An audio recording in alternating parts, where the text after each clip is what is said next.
কেসকিবান্দির পুতের নাম সুলতান খা বাংলাদেশের সংবিধান লিখে দিব। পীর বাঙালি অস্ত্র ধরো, বাংলাদেশ স্বাধীন করে সেই তো যুদ্ধ করছিলাম। আমি তো স্লোগান দিছিলাম পিন্ডি না ঢাকা, ঢাকা ঢাকা। আমি তো স্লোগান দিছিলাম পাঞ্জাব না বাংলা, বাংলা বাংলা। সেই যে বাংলা, কোন বাংলা? সেই বাংলা হলো গণতন্ত্রের বাংলা। গণতন্ত্রের জন্য দেশে যুদ্ধ হয়েছিল। ইউনুস সাহেব বুঝেন? আপনি অনেক বড় মাপের মানুষ, আপনি আমার চেয়ে 10 বছরের বড়, আপনাকে আমি এমনি ব্যক্তিগতভাবে সেলিউট করি, কিন্তু আপনি কি বুঝেন গণতন্ত্র কাহাকে বলে, ইহা কত প্রকার কি কি? আমরা যখন যুদ্ধ করি বাংকারে থেকে থেকে পাঞ্জাবির বুকে যখন ট্রিগার টিপি, পাশের ছেলেটা যখন গুলি খায়া 5 হাত উপরে উঠে বলে মামা, মাকে তুমি দেখো, সেই মা পাগল হয়ে মারা গেছে। ইউনুস সাহেব বুঝেন মুক্তিযুদ্ধ কাহাকে বলে?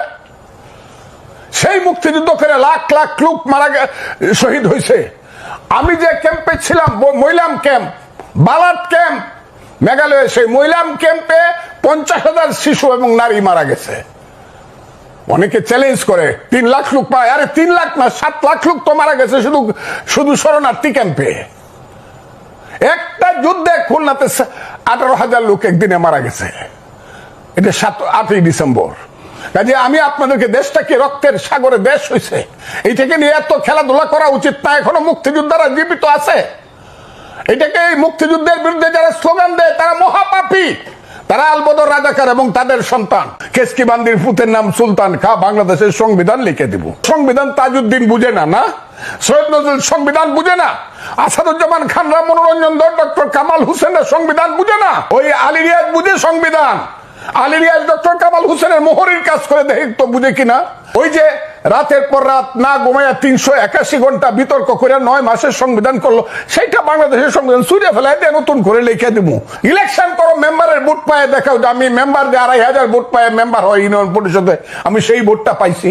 5ই আগস্টের আগে আমরা মনে করছি এরা বুঝি পৃথিবীর সবাই ফিডেল ক্যাস্ট্রো, চে গুয়েভারা। আর এখন দেখা যায় আঙ্গুর ফুলে কলা গাছ, কলা গাছ ফুলে বট গাছ, বট গাছ ফুলে দুরা বট গাছ হইছে। বিএনপির নেতৃত্ব আগের রাত্রে কথা বলে মাথা উঁচু করে, পরের দিন আবার যখন ইউনুস সাহেবের কাছে গিয়া দেখে যাদের মন্ত্রিত্ব চায় না তাদেরকে ইউনুস সাহেব পাশে বসায়া, সেই সজীব বুয়েদেরকে পাশে বসায় রাখে। একজনও বলে না যে ও থাকলে আমরা থাকবো না।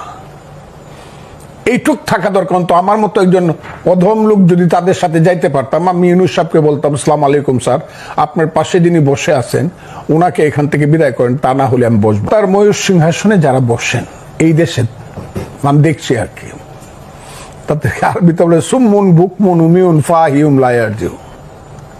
তারা চোখ থাকতে দেখে না, কান থাকতে শুনে না, মন থাকতে বুঝে না। তারা মনে করে তাদের চেয়ে